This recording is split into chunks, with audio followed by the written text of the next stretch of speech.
Hey friends, Happy New Year. I hope everyone had a wonderful holiday and is having a good start to 2021. Lord knows it should be better than 2020. So as I'm recording this, it's the week of the Epiphany, a feast in the Christian calendar which, among other things, celebrates the adoration of the baby Jesus by the three wise men in the New Testament. And I'm sure that the Epiphany story is on everybody's minds a lot this season because we all saw the great conjunction that was dubbed the Star of Bethlehem, or the Christmas Star 2020. And so this has been on everyone's minds. I happened to see it. The first two nights were unbearably cloudy, but we had some breaks in the clouds the third night, and I caught a gorgeous image of it. It's in between the slits of the clouds. See here. No. I thought it was going to be lower. Cool, right? I think I'm going to paint that one day. Anyway, so who are the Magi? Well, the word magos in Greek does not mean wise man, and it does not mean king. Magos was something analogous to astrologer or magician. In fact, the modern word for magic in English comes from the Greek word magos. So these were learned men skilled in studying the stars and making astrological interpretations. And actually, it doesn't say that there were three of them. There's an unspecified number of wizards or astrologers who went to visit the baby Jesus bringing three different kinds of gifts.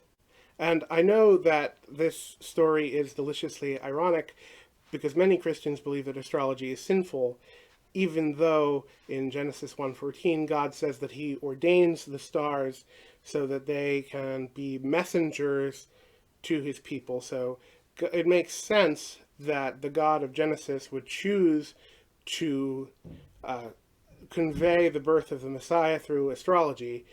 At least it's consistent within that narrative. So if you've followed my channel for any length of time, you'll know that astrology deeply fascinates me. I'm a data scientist by training, and data science applied to the natural sciences is my thing. It's what I did my master's degree on, it's what I'm doing my dissertation on right now. So when I look back at medieval astrological methods, what I see is that that is a primitive form of data science. Now, don't get me wrong, modern astrology, sun sign astrology, that's all crap. That's not to be taken seriously. But there is a strong argument, I believe, can be made that pre-modern astrology was a form of proto-data science and should be viewed as scientific even today. This is the third in a series of videos I've done on astrology. The first video I did was my lecture, the lecture I was going to give at the Long Island Philosophical Society in 2020 before it was canceled. And in that one, I made the compelling argument that the distinction between science and pseudoscience is completely arbitrary and is just socially constructed. I then took a look at the arguments specifically against astrology and found them uncompelling. In my second video on astrology, I used my hypothesis that astrology is a primitive form of data science to make a testable prediction. And what I did was predict the results of the election 2020. Now, 1 week before the election, I posted this. So I would say that this is too close to call, and maybe there's an advantage, a natural advantage to Biden, but in reality, this election is going to be a 50-50 election. And I was gloriously right. I even beat Nate Silver. That makes me tremendously happy. And it's the first in a step toward trying to prove more rigorously that astrology is a form of data science that even to this day can be used to make modeling predictions of future events. The essence of data science is to take data, develop a statistical model, and use it to predict future data. Now, unfortunately, the original data has been lost to us and buried under layers and layers of mythology, because if you didn't know what statistics was, it hadn't been formally described to you, well, how else would you explain what is going on other than to make this up? But this model must have been trained on an unfathomably huge data set. So very likely it can make even more accurate predictions than some of the more modern scientific models. And that's basically the answer to the title. Astrology, at least the medieval version of astrology that I defend, is scientific because, one, it follows the standard formula for data science, and two, it can still be used to make useful predictions. So, yeah, there's the answer to the video. But don't click away, because I want to take the next hour or so and respond to a whole bunch of objections, probably many of the same objections that you have to this hypothesis that astrology is a form of data science. What I've done is I've searched the YouTubes, and I found the most popular debunking of astrology videos, and I've compiled their claims together, because they're not terribly original, into segments, and I'm just going to respond to them one after another. I've divided this video up into 3 sections. The first section are the straw man arguments, the arguments that are not either meaningful or are silly or don't reflect or are not criticisms of the form of astrology that I am defending. The second section are the more substantial arguments, which I still find wildly unpersuasive, and the third sections are the moral critiques of astrology, which I don't find terribly interesting. And to be clear, these are not videos from Christian fundamentalists. These are all videos from rational skeptics. So, with that said, let's get into this.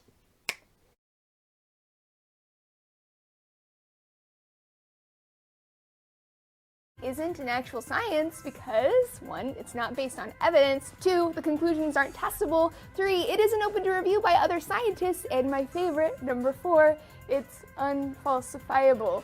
Astrology can't be proven wrong, and that's the heart of what science is. The assertions of astrology are so general and open to interpretation that we can always find a way to see it in a factual light. Horoscopes do not say anything so falsifiable. If they said that today a man named Kyle Evans will ask you if you want half of his tuna sandwich, and then a car horn will honk 3 times before you find a $2 bill under a mailbox, and that highly specific event did indeed happen to every single person for whom that horoscope applies, then astrology would be in business. But this is never the case.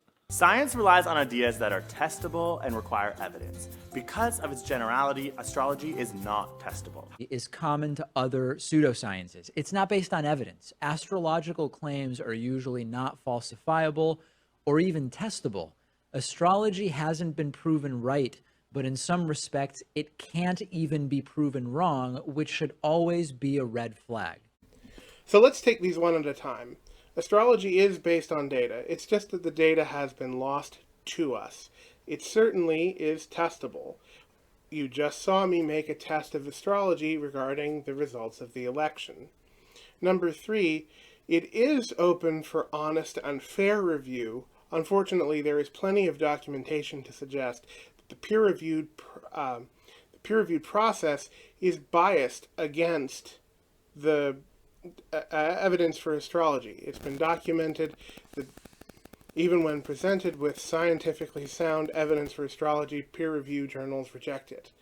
And then finally, obviously, it would be falsifiable if, say, the prediction I just made had not come true, the one about the election, or some other predictions hadn't come true as well. The constellations were first devised over 2,000 years ago, and when it comes to the 12 signs of the zodiac, since that time there appears to be a slight problem. You see, the Earth is subject to a phenomenon called precession, which basically means that over tens of thousands of years, the Earth wobbles slightly on its axis. Now what that means is that the stars do appear to change positions very slightly over time, and in the 2,000 years since the constellations were devised, yep, you've guessed it, they have moved slightly and now appear in different positions than they used to. Now, there's also the fact that the sun is no longer in a given zodiac constellation during its designated time anymore. Although the sun is supposed to be in Aries right now, that's based on an outdated model. It's actually in Pisces until April 18th. This is because of precession, a phenomenon where the Earth wobbles on its axis every 25,800-year cycle. Most people's signs that they believe they have are actually wrong. Mine, for instance, isn't actually Libra, it's Virgo. It was developed in the 2nd century AD by the philosopher Claudius Ptolemy and has not moved on since, despite the discovery of new planets and despite a shift in the Earth's rotational axis that has thrown Ptolemy's zodiac out by 23 degrees. They say I'm a Sagittarius, so on my birthday you might expect the sun to rise in the constellation Sagittarius. And it did, 2,000 years ago, when the Babylonians made all this up. But it doesn't now. In the last 2,000 years, the Earth has wobbled like a top. So now on my birthday, the sun rises in Scorpio, not Sagittarius. So maybe you'd have to be a Capricorn to be a Sagittarius, and Scorpios would have to be Libras. See, astrologers are off one full sign. In 2,000 more years, they'll be off 2 signs. But they don't seem to care. Astrology is stupid because of precession. What precession is the torque on an orbiting object. Think of the way a gyroscope spins. And because the gyroscope isn't perfectly even, there's a bit of wobble on its axis. This bit of wobble doesn't do much. It's not going to throw the planet out of line, but it is going to minutely adjust our view of the horizon, correspondingly making these astrological signs change. I am a Taurus because I was born on May 15th. However, 86% of people around the world are actually born under a different star sign than what they think. So the dates of star signs, so for Taurus, April 20th to May 21st, is the dates that were set 2,000 years ago by Greek astronomers that said those are the dates in which the sun is part of that constellation in the sky. So the sun tracks out across what we call the ecliptic in the sky because that's where we always see it from Earth. And so there are actually not 12, but 13 constellations that the sun passes through. There's another one called Ophiuchus that ancient astronomers basically just ignored. And it's not because the sun's barely in it, it's actually in it for 19 days, which is longer than the sun's in Scorpius for, in fact, as well. So that will shift some of the star signs around, adding an extra one, adding a 13th star sign that you could be. Like where the sun was when you were born doesn't match where it was 2,000 years ago when this got laid out. And the fact that there are 14 constellations in the zodiac, not 12. One of them is Ophiuchus. Any Ophiuchans here? Okay? Some people know they're Ophiuchans. The sun, after passing through Scorpio, spends more time in Ophiuchus than it did in Scorpius. So if you thought you were Scorpion, you're probably Ophiuchian, and all Ophiuchans and Scorpions are currently Librans. That's how that plays out.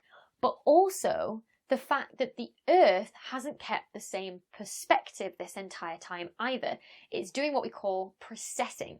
So this precession comes from the fact that the Earth's axis is tilted. So if here's the sun and then here's the plane that the Earth is orbiting around the sun in, it doesn't spin on its axis perpendicular to that. It has a slight tilt of about 23 degrees, and it's what causes our seasons because it causes the northern hemisphere to point towards the sun for 6 months and then away from the sun for 6 months and then switch with the southern hemisphere. Now, if you think about setting something like a spinning top going at an angle, that is not going to stay at that same angle you set it off going at. It's actually going to rotate in a circle before it comes back to the position that you started it as. Now, it takes the Earth 26,000 years to get back to that sort of starting position. And we've had 2,000 years since the Greek astronomers first set those dates of the star signs. That's about a 13th of the Earth's precession time. So not only have you added an extra constellation, but you've also shifted things by a 13th as well, basically by almost a month. And so in reality, all of the star sign dates are shifted. So in fact, to be born under Taurus in the past 100 years or so, you actually have to have been born between May 15th and June 22nd. If the alignment of the planets matters on our zodiac sign, then wouldn't we have gone through a lot of changes over the past several centuries? Because they've discovered new planets since then. And Pluto's not even a planet anymore, so wouldn't that have some effect on it? Our position relative to the constellations that we see changes over time. So whatever the constellations you see on your birthday today are probably different than the one people saw thousands of years ago on your birthday, so wouldn't the signs have to adjust? Not only that, some news articles have said recently that there may even be a 13th zodiac sign that we're all just unaware of, which might screw up the whole process for everybody. Well, as you can tell by the length of that segment, these rational skeptics, sure a bunch of creative types, aren't they, have seem to think that precession is a real gotcha argument against astrology. But here's the problem with this critical research failure. The sign is not the same thing as the constellation. An astrological sign is a 30-degree division of the ecliptic. 360 divided by 30 is 12. Now sure, they were named for the nearest constellation back when they were first devised, but that doesn't matter if the constellation is still in them. They haven't moved. The astrological signs do not move with precession. They're points in space, not constellations. As for why adding additional planets don't matter, well, because the model was originally calibrated with 12 signs and 7 planets, and in order to recalibrate the model accounting for new variables, we'd need to have the old dataset back, which, as I said before, we do not. Taurus is governed by Venus. Let's just break that down, shall we? So Taurus is considered my star sign because when I was born, middle of May, the sun was supposedly in the constellation of Taurus on the sky. So if you could have seen the stars behind the sun in the day that I was born, you would have seen the stars of Taurus behind it. On our sky, in the sort of 2D projection of the 3D universe, when you flatten everything down, it looks like those stars all are very close to each other. And ancient astronomers, probably Greek astronomers, decided way back when that those stars looked a little bit like the horns of a bull. Because they're all inventions of humanity. The stars actually have nothing to do with each other. In 3 dimensions, those stars that look close by in Taurus are actually thousands of light years away. But then they've also made the claim that Venus governs all of those stars in Taurus that have nothing to do with each other. The only star that Venus cares about is the sun, because it's just orbiting around it, and that's all it will continue to do for the next couple of millennia, and has also done since the formation of the solar system 4 billion years ago. Astrology predates biology. It predates all of modern science by a long shot, and that's the point. Astrology is a collection of things that we thought of before we knew anything, in a time when we thought the Earth was the center of the universe. But the retrograde motion of a planet is not a deity turning around in the sky. It's just the visual effect of one planet passing another in their respective orbits. The signs of the zodiac don't actually mean anything. They are just imaginary pictures we made up by playing connect the dots with stars that are strewn about at random. So Venus would have to have been communicating with the stars in Taurus 6,500 years ago about my love life for May 2019, back when the first horse was being domesticated in Macedonia 6,500 years ago. But sure, Venus sorted it back then so that all Tauruses this month could have success on Tinder, I am sure. Astrology is a pseudoscience about 2,000 years old, based on the idea that planets and stars and celestial objects had the power to control and predict and connect us to the spiritual world. The idea was that these planets were gods, more or less, and that they were the sole, if not sole, primary deciding force in our lives. So when you read your horoscope and it says you're a Pisces and it says you're gonna find love, that dates back to the idea that whatever corresponding god a Pisces is would direct you in a path that was romantic and sensual and intimate. You didn't have any say in what was gonna happen. This was predestined, so just go with the flow. Obviously, the planet Uranus or a star or Saturn or moons, obviously those aren't Greek gods. Decided Saturn was a solemn planet because it definitely wasn't Greek or Roman mythology, because Saturn was the god of wealth and prosperity and agriculture and time, I think, as well. And also Saturday. Saturday's not a solemn day either, and Saturday's named after Saturn, so it can't be that. The planet itself, like, what makes Saturn the planet solemn? Is it its really cool atmosphere of hydrogen? Is it its hexagon polar storm? Is it the fact that it has a moon that looks like a Death Star? So I started looking into Saturn more and why astrologers might consider that Saturn is solemn. Saturn apparently represents things that are feared, delays, limitations, hardships, obstacles. It represents time slowing down and heavy, weighty feelings. But it also apparently holds wisdom and gifts under its rough appearance, which I don't understand, because Saturn has like the smoothest appearance of all planets in the solar system because it's basically a giant ball of spinning gas. So you can't get much smoother than that. I guess it's kind of oblate, which basically means that like it's not a perfect sphere, it's squashed because it's spinning. And astrologers often even break things down to the hour that you were born. What's so special about the moment that you were born? So I've already talked about this before, right? This mythology was layered on to a statistical process by people who didn't understand what statistics were and were trying to explain why they were getting correct predictions.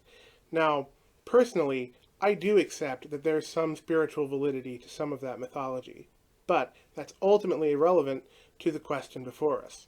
And as for why the hour of your birth matters, it's because your ascendant sign is a really important thing in medieval astrology, and your ascendant sign changes every 2 hours. But let's ask ourselves, how could astrology even work? What bearing could the position of celestial bodies have on human affairs? Objects that are millions or even billions of miles away, how could their positions affect you at your birth, much less right now? And if you're thinking gravity, Carl Sagan once pointed out that the gravitational pull of the people in the room during your birth would affect you more than the gravitational pull of other planets in our solar system. Why don't we take into account the position of the other people who were standing in the room when you were born? Was your mom's OBGYN particularly heavy? That would have more gravitational impact than the position of a distant star or planet. How could it possibly work? How could the rising of Mars at the moment of my birth affect me, then or now? I was born in a closed room. Light from Mars couldn't get in. The only influence of Mars which could affect me was its gravity. But the gravitational influence of the obstetrician was much larger than the gravitational influence of Mars. Mars is a lot more massive, but the obstetrician was a lot closer. Astrologers claim that the positions of celestial objects affect us. If so, then how? So what kind of influence is being exerted by these planets and stars on the Earth and the people on it? Well, let's see. There are 4 fundamental forces: the strong and weak nuclear forces, electromagnetism, and gravity. The nuclear forces operate on the dimensions of an atomic nucleus, so those are out for sure. Electromagnetism and gravity, on the other hand, have no limit in terms of distance, so let's take a closer look at those. Keep in mind, we understand these 2 forces very well. We have equations that allow us to calculate the magnitude of the electromagnetic force or gravitational force between 2 objects. These equations are indisputable. They predict the behavior of objects down to extreme levels of precision and with repeated, flawless accuracy. These equations describe the universe. Now, if we try to plug in some numbers, like the masses of celestial objects and the distances to them, we find that all the stars we see in the night sky are so incredibly far away that they just can't affect us. Also, if the alignment of the stars and planets matters because they have some sort of gravitational effect on you, here's some news for you. The doctor who delivered you has way more of a gravitational pull on you, because that's how science works. Even the nearby planets in our solar system have a very limited effect. The abnormally powerful magnetic field of Jupiter has dramatically less influence on human beings than that of a toaster oven in the next room. The gravity of these faraway objects pulls on us less than the car in your driveway, and not just by a little, by several orders of magnitude. So if either of these forces are proposed to be the mechanism by which astrology operates, then case closed. It's bogus. The math doesn't lie. But that's not the only problem. Even if the magnitude of these forces was significant enough to affect us, as is certainly true of the gravity exerted by the Sun and the Moon, and to a much lesser extent Jupiter and Saturn, due to their size and proximity, how can gravity dictate your personality at birth? How can gravity, the force of attraction between all matter, determine something as subtle as your disposition? It's statistical correlation, not causation. The movement of the planets are not causing things, they correspond to things. Hilariously, in one of only 2 of these videos where the host actually talks to an astrologer, the one astrologer in the Dawkins video actually says that he doesn't believe it's causality. He believes that the movement of the stars is a signifier, that is, a correlative value with something going on in the human affairs, which, in his classic lack of imagination, Richard Dawkins says he can't even think of how it could be a signifier. Except that statistics is a thing, Richard. Do you think there's an actual physical influence of the planets that somehow beams down and influences us, people? I think it's very hard to see that. I think if you try to understand astrology as a causal agent, right, I think that's hard to imagine how that would happen. I think you have to look at the planets as signifiers. When you look at the movement of Saturn around the zodiac, it's a very strong signifier of what's going on in individual lives. I don't even understand how they could possibly be signifiers. I mean, how could the rise of Saturn possibly be a signifier for something that's going on physiologically in a person's body? That's very easy to answer. Most horoscopes and charts are vague, listing more positive traits than negative ones. Everyone wants to believe that they are compassionate, creative, intuitive, wise, or other such traits. Even weaknesses listed are usually pretty easy to swallow, like overly trusting, or too humble, or having high standards for oneself, things that have a positive spin to them. Most people will agree that they are these things, even if they objectively are not. How do we know that horoscopes are just all made up? I'll give you a bunch of reasons. Do a little experiment. The next time you see a horoscope section in a newspaper or something, cover up the signs and just read the descriptions and see if you could figure out which one belongs to which sign. Odds are you'll probably get it right 1 out of every 12 times. Huh. They're always written very vaguely, so they apply to everybody, you know? Big changes are in store for you. You're under a lot of stress and you need to take a vacation. There's a special surprise in store for you. Like, no kidding on all of those things. Maybe if they were written more specifically, I could take them a little more seriously, like, look in your jacket pocket and you'll find a $20 bill. Whoa, thanks, horoscope. That never happens. And let me guess, that means if you're Capricorn, you will meet someone mysterious with the initial G, and luck will revolve around the number 6. Do something positive at work, and you will reap the rewards. Anyone can do it.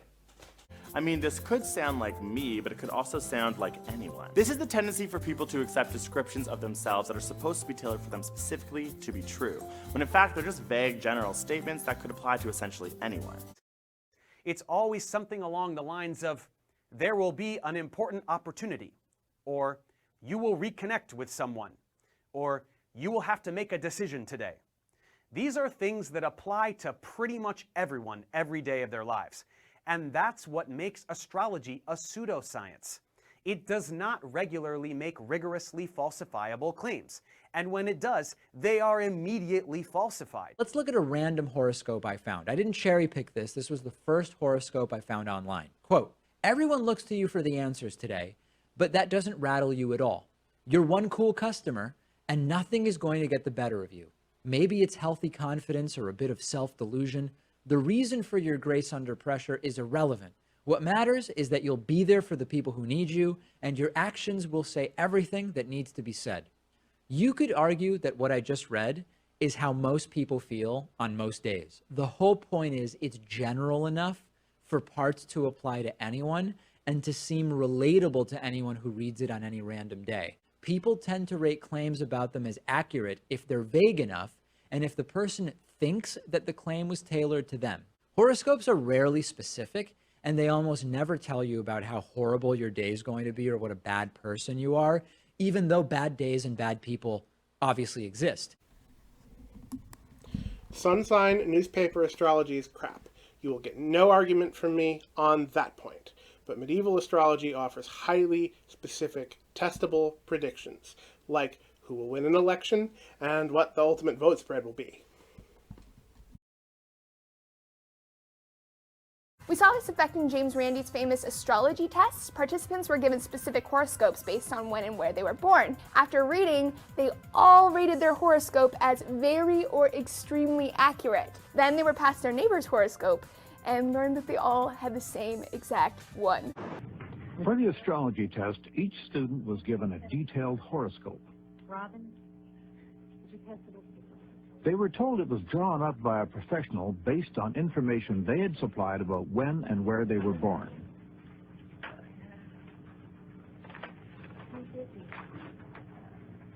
I asked the students to grade them for accuracy on a scale of 1 to 5, 5 being the most accurate. How many gave it a 1? Let's see a show of hands.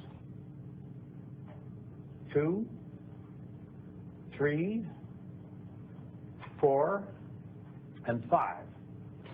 Okay, so we scored pretty highly with this then. Let's do a little experiment. You've got your horoscopes right in front of you. Take them in your hand like this and hand them over your shoulder to the person behind you.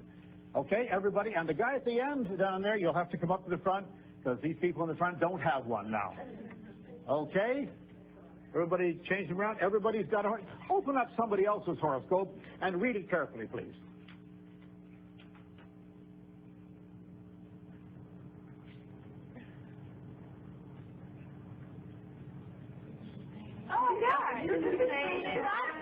What a surprise!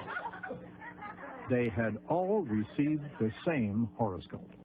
There have been many experiments where a room full of people get the same horoscope, people with different astrological signs, and almost everybody in the room says the horoscope is accurate and relevant to their lives. Studies have been performed whereby test subjects with birthdays scattered throughout the year are given horoscopes and are told that they are highly specific to their sign. High percentages of the subjects reported that their reading was very accurate and insightful, despite the fact that everyone got exactly the same horoscope. How can the same horoscope apply to everyone? It can't. That defies what astrology proposes. We should all get different horoscopes and natal charts. So how can everyone identify with the same one?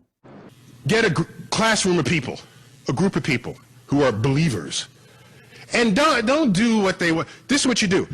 Go to the horoscope that day, pluck one at random, read it to that audience and say, whose horoscope did I just read? 2/3 of the hands will go up, okay? Which we know is not how that's supposed to work. We selected 20 people at random. We asked them to read that week's horoscope for Capricorn, but as a test, we said it applied to their own star sign. Astrologers say this should fit just Capricorn and not the rest. But what actually happened? Yeah, maybe. To be honest, I felt there's some Mercury energy this week because there's a lot of arguments around and a lot of bad vibes. Yeah, that kind of makes sense. The same number of people agreed that the horoscope was accurate for them as disagreed, and similar results are found with proper large-scale experiments. This isn't a meaningful test of astrology. This is a meaningful test of vague statements. Again, no argument for me that sun sign astrology is crap, but this experiment would not work with medieval astrology. If I gave out horoscopes done in the medieval way, which often run for pages and make highly specific claims, you would have a far smaller number of people agreeing with the accuracy of the horoscope. Look at this. Here's two different newspapers published in the same city on the same day. Let's see what they do about astrology. Suppose you were a Libra that is born between September 23rd and October 22nd. According to the astrologer for the New York Post, compromise will help ease tension. Well, maybe. It's sort of vague. According to the New York Daily News' astrologer, demand more of yourself. Well, also vague, but also pretty different. It's interesting that these predictions are not predictions. They tell you what to do. They don't say what's going to happen. They're consciously designed to be so vague that it could apply to anybody, and they disagree with each other. Furthermore, on any given day, look up your horoscope from 10 different sources. If astrology is true, they should all agree to an extent, but you can bet a lot of money that they will not. Some will tell you to be careful with money. Some will tell you to take a chance today. Nothing said will mean much, and none of them will correlate. Check out your own horoscope for today on different websites and see how different they are. They're being written by people who are interpreting the sky in different ways. So this brings me to my next point, that horoscopes are just not consistent with each other at all. It's almost as if they really are just making up the rules as they go. So I found in all of the May 2019 horoscopes for Taurus I could find that they all mentioned the new moon that happened on May 4th. So, according to Cosmopolitan, this lunation triggers an emotional awakening and now both you and the flowers are in bloom. According to the Daily Telegraph Australia, while the energy of the new moon in your sign makes it unlikely that you have a peaceful weekend ahead, the New York Post says that with a new moon approaching, you stand an excellent chance of success, whatever it is you choose to do. And then Elle magazine again says that the only Taurus new moon of 2019 marks your personal new year, a cosmic coming out day that puts you in touch with your truth. This new moon launches you on a 6-month voyage of self-discovery and autonomy. If you read a bunch of horoscopes in a bunch of different newspapers, all for your zodiac sign, turns out they all say different things. But if horoscopes were real, don't you think they would be a little more on the same page? Don't you think they'd all kind of be talking about roughly the same things? So, 10 days ago, along with all the other people born from April 21st to May 20th, I was going to have an emotional, truthful, not peaceful, yet successful coming out weekend, and I should now be on a journey of self-discovery. I think I missed the boat on that one. Yeah. Again, sun sign astrology is crap, but I would suspect that most of these newspapers aren't even doing the minimum of that. They're not even doing sun sign astrology, they're just making stuff up. Next. To cold reading, which is the name given to an array of techniques which include the aforementioned that enables the reader to subtly obtain information and create the illusion that they know much more about the person they are reading than they actually do. He has made his first big hit. She's been reserved up till now. He probably was able to look at her and say, this is a woman who probably plucks her eyebrows. And she responds very warmly, so he takes that and runs with it. They're now bonding. So one thing I really love about astrology is that it's very objective. There's an objective horoscope, there's an objective mathematics, and there's an objective set of interpretations. So any two astrologers who are doing medieval astrology, which I regard as correct astrology, will come to very similar conclusions toward the end. Now that can be right or wrong, but it's not possible to be doing cold reading, to be tailoring it to that person, because it would be possible to check and see whether or not that's really what it says. Astrologers studied the motions of the planets and asked themselves what had happened last time that, say, Venus was rising in the constellation of the Goat. Maybe something similar would happen this time as well. We made water constellations to remind us about stormy seasons at sea, and Virgo with her sheaf of grain to remind us of the harvest. There's plenty of evidence that links human personalities, allergies, and disorders to the month, and particularly the season in which someone was born. To give just a few examples, studies have found that autumn babies are 3 times more likely than summer babies to have an allergy to milk and eggs, that spring and summer babies are significantly more likely to have an optimistic outlook, and that January babies are considerably more likely to suffer from schizophrenia, bipolar affective disorder, and recurrent depressive disorder. Although research has actually found that the season in which babies are born does have an effect on their biological clock. People born in winter months have a higher risk of neurological disorders such as bipolar disorder and schizophrenia. Additionally, being born earlier in the year may provide some benefits. In Canada, the cutoff date for children starting school is December 31st, which means babies born in December are in the same class as kids who are born in January, who are almost a year older than them. A 2011 study found that December babies were 15% less likely to meet reading standards in elementary grades. For example, in countries such as Britain, where the cutoff date for school children is August 31st, the kids born in August have the same struggle as the December babies. These are arguments against astrology. How exactly? No. These are arguments for astrology, and I have often used these exact same studies to make the argument that astrology is scientific, based on statistical correlations that exist, obviously correlated with, say, time of birth. This is just a huge wealth of argument for my side, for the scientific astrology position. Hilariously, in the medieval times, natal astrology wasn't used as a psychological profile, right? Your birth horoscope was mostly used by your doctor to try to diagnose your health problems. So, ironically, the great Paracelsus, looking at your birth chart to discover your health, is exactly what we know now using these kinds of studies.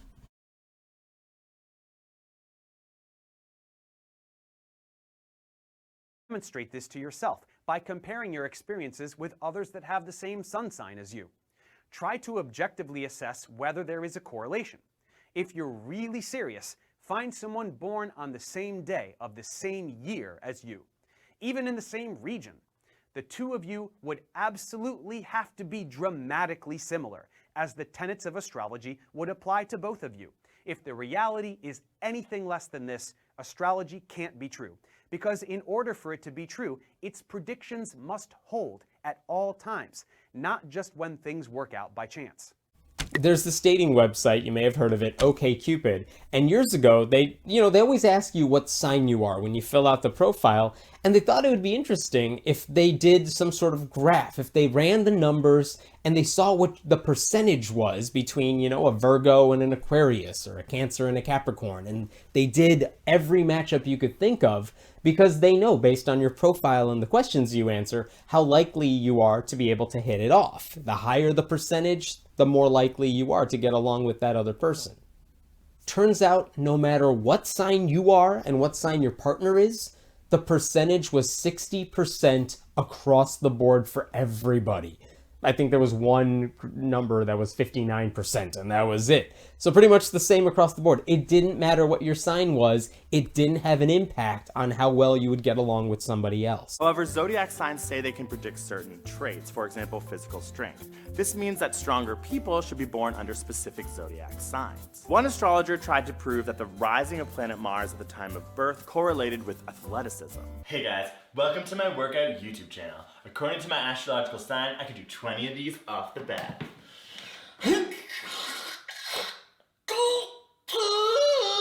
But this study could not be replicated at all in any way, and therefore is not scientifically valid. Other scientists have also looked at astrology's claims about careers. The idea is that being born under Mars, a supposedly warlike planet, produces more soldiers and athletes, whereas Venus produces more artistic types. In a study of 25,000 Frenchmen in the 60s, a French psychologist found no correlations. He also did a study where he mixed up the birth charts of 10 murderers with 10 citizens and invited astrologers to identify which was which based on the charts. They failed miserably. A similar but larger study was published in 2007, and they found that the astrologers were even more wrong than random chance. Ouch! Yet another study at the University of Manchester in 2001 looked at love compatibility by astrological sign to see, if there were any trends. They had the data of 10 million couples from the census of Britain and Wales, and they found not a single sign pairing that showed a greater or lesser chance of romantic success. Minimize bias, a double-blind study was designed by both astrologers and scientists. However, when astrologers were asked to match 100 horoscopes with specific psychological profiles, they were unable to actually match them up any better than if someone were to do it by chance. Let's say astrology is true.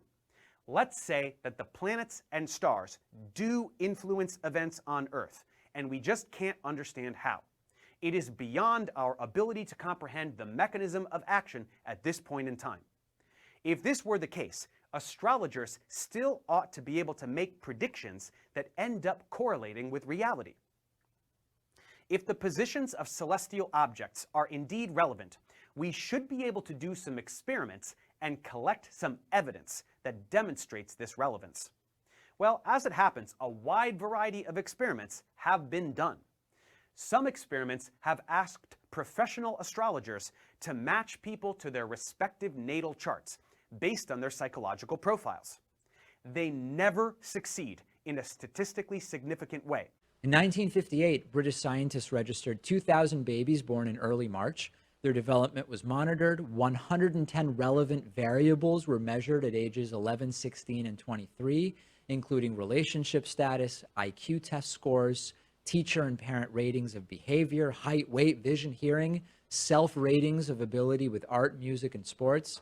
And the study found no evidence that these people had any characteristics in common that could be statistically correlated. And why would they? What if we gather huge amounts of data on certain sets of people? Some studies have taken hundreds of people, all born within a couple minutes of each other, that are now adults, and examined a huge variety of their characteristics: disposition, income, profession, relationship status, and dozens more. The planets were in the same positions for the births of all of these people, so there should be some kind of similarity between them. Something, anything. And yet, no trends can be found whatsoever for any of these traits and circumstances. They are no more alike than any random assortment of people of similar age. Horoscopes are supposedly based on the alignment of the stars and planets on the day you were born. But think about that for a second, because it makes no sense. I mean, first of all, the sun doesn't give a shit about whether or not you're a risk taker. And secondly, don't you think then that everyone born under the same sign on the same day would have the same personality? They don't. Astrology can be tested by the lives of twins. There are many real cases like this. One twin is killed in childhood in, say, a riding accident, or is struck by lightning, but the other lives to a prosperous old age. Suppose that happened to me. My twin and I would be born in precisely the same place, and within minutes of each other, exactly the same planets would be rising at our births. If astrology were valid, how could we have such profoundly different fates? Consider there being two twins born at the same time in the same place. Same planets are in the same places when they're born. The sun is in the same place.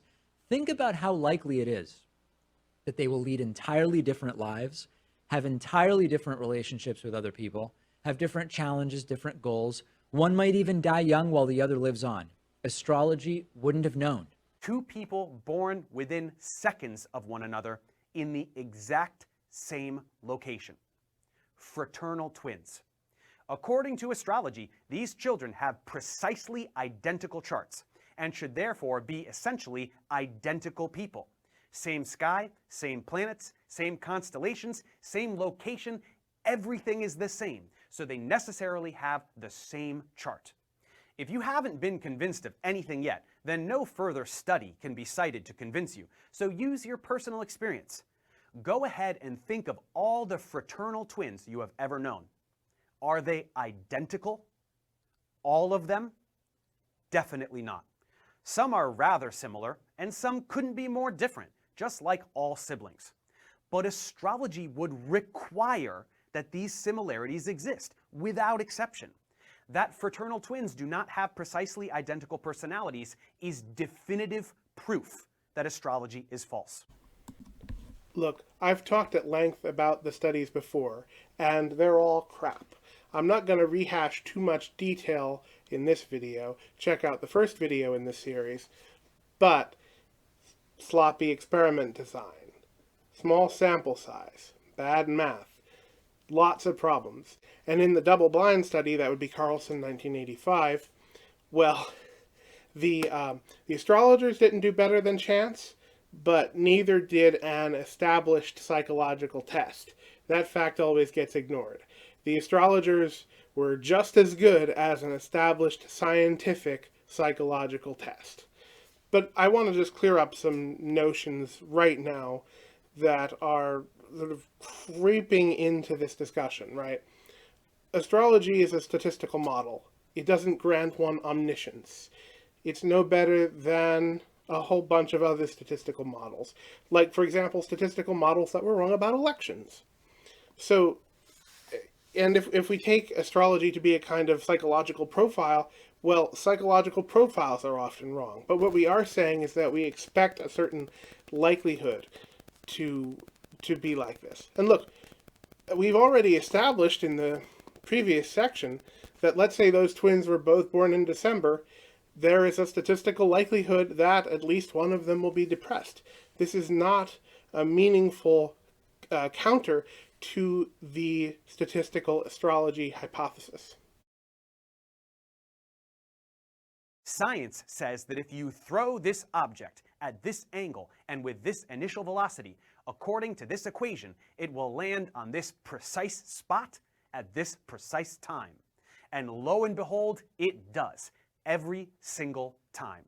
The equation, therefore, must correlate with reality. So this is a problem that kind of permeates all of these videos, though I think Professor Dave Explains video is perhaps the worst in it. Part of the problem that these people have with the scientific astrology hypothesis, or I imagine would have if presented with it, is that they are strict scientific realists. They believe that science gets at the truth, gets at reality. And I don't buy that. There's a whole conversation to be had about that. But it's effectively something that doesn't admit of useful falsehoods. So that a false model can still give accurate results. So they look at all this mythology and they say, well, that's got to be wrong, that's not true, therefore we should exclude the model on principle because we don't like to admit of useful falsehoods, because a useful but false model gets in the way, corrupts our truth, our scientific truth, our pursuit of scientific truth. It's just a kind of religious fetishization of science that is frankly quite disturbing.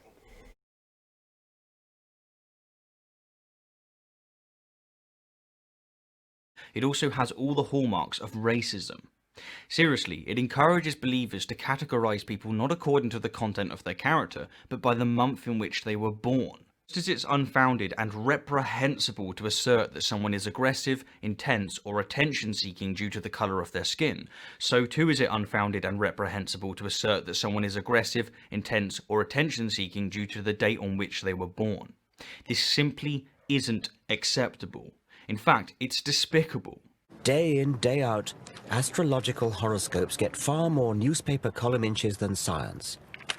Amusingly, it falls foul of our modern taboo against lazy stereotyping. How would we react if a newspaper published a daily column that read something like this? Germans, it is in your nature to be hard-working and methodical, which should serve you well at work today. In your personal relationships, especially this evening, you will need to curb your natural tendency to obey orders. Chinese, inscrutability has many advantages, but it may be your undoing today. British, your stiff upper lip may serve you well in business dealings, but try to relax and let yourself go in your social life. And so on through 12 national stereotypes. Of course, the astrology columns are not as offensive as that, but we should ask ourselves exactly where the difference lies. Both are guilty of facile discrimination, dividing humanity up into exclusive groups based on no evidence. Astrology is no more inherently racist than any kind of psychological profiling. Are dividing people up according to their personality type. Are you anxious? Well, maybe you should find some time today to relax. Are you a sociopath? Take some time out of the day to pretend to have human emotions, especially if you're the VP-elect of the United States. Astrologers are usually intimately familiar with astrology, and they charge people money for readings. Different astrologers have their own methods, and many astrologers claim that their methods are the right ones. Many people pay hundreds of bucks an hour to consult professional astrologers who often are also doubling as life coaches, using star and planetary charts to give advice about people's lives.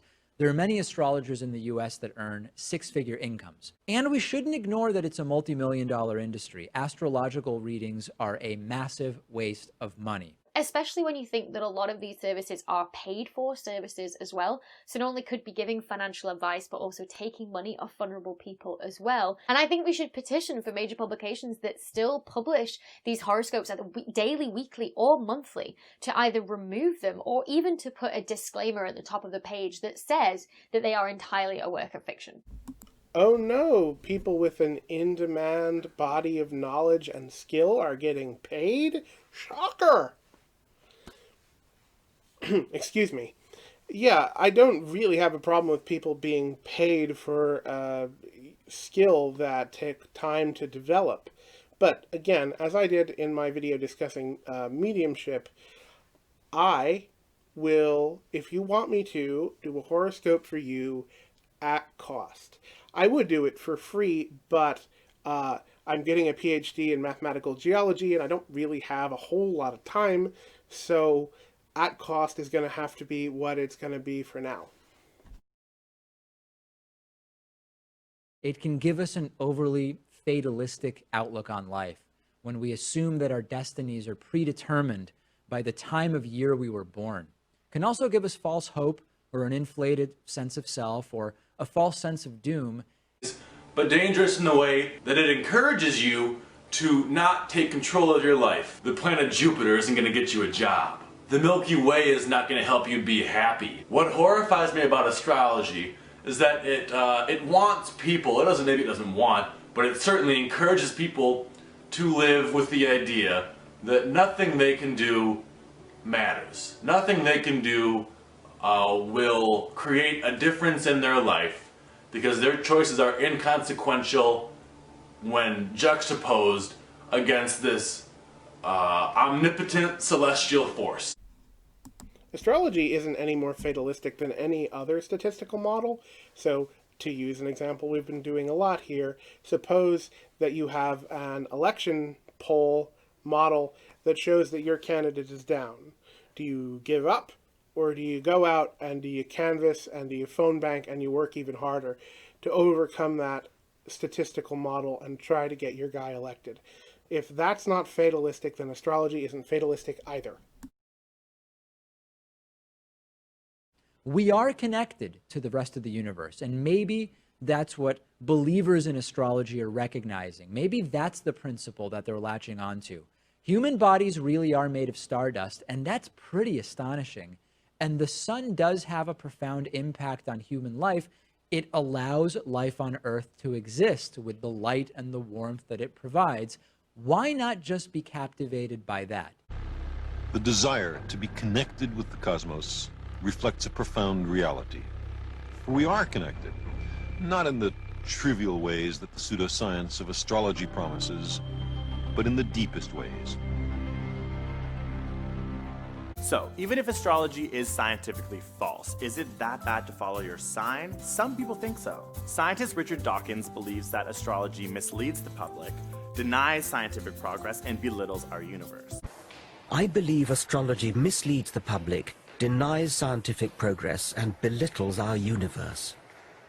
There's a far richer way of looking at the cosmos. Astronomy is a triumph of the human intellect, a real science, constantly enriched by new evidence. I do personally agree, and I would love to see people care as much about science as they do about astrology.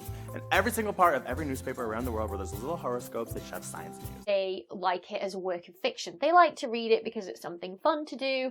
They know that it's not right and that it has no scientific backing at all because the movements of the planets are nothing to do with humans on Earth. And that's because they know the difference between astronomy and actual science and study of the sky and astrophysics, and astrology, which is just a work of fiction.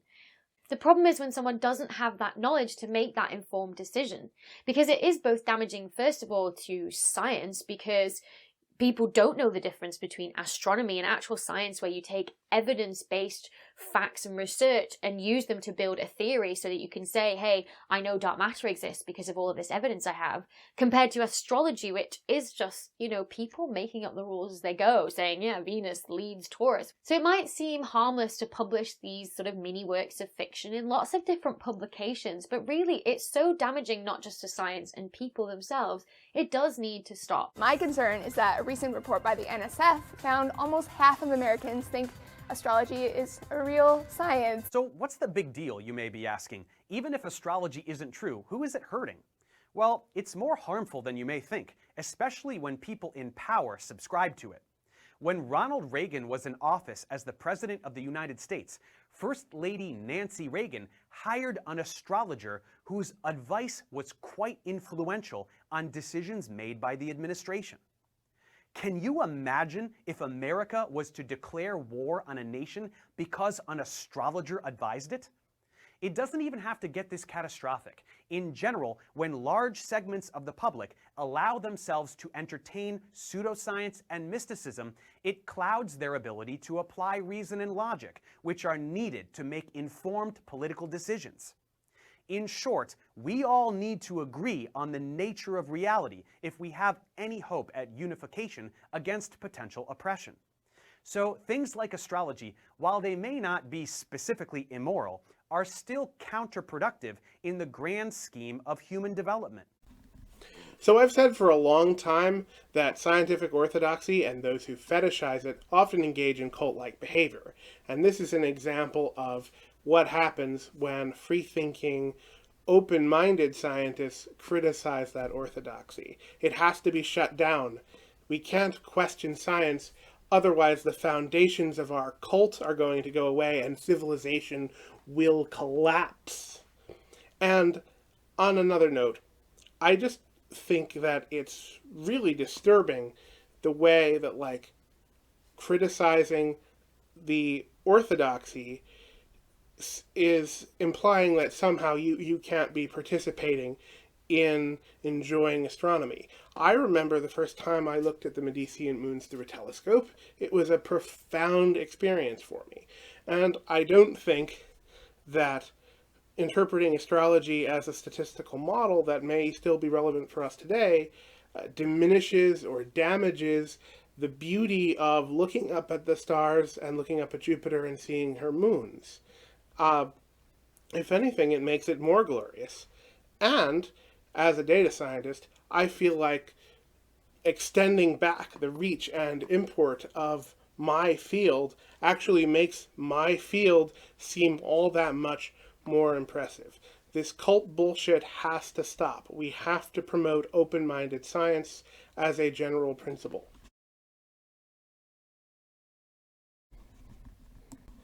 Alright, well, if you've made it this far, thank you for watching. I think you're going to be in for a real treat now.